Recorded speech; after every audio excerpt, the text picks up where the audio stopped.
Sasama ako sa inyo.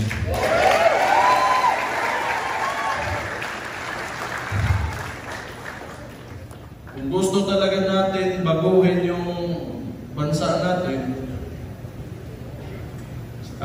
at least alam ko yung mga kasama ko handang magpakamatay para sa bansa natin.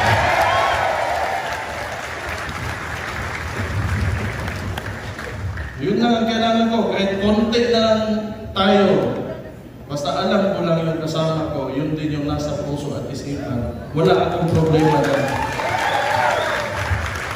Kumantang namatay na lang yung pagpunta nila, pero usara na itong kasagaling una-una ang atong nasod, ang mahal nating Pilipinas.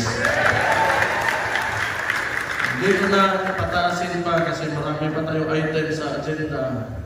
Again, welcome, and again, I'm very thankful for having me as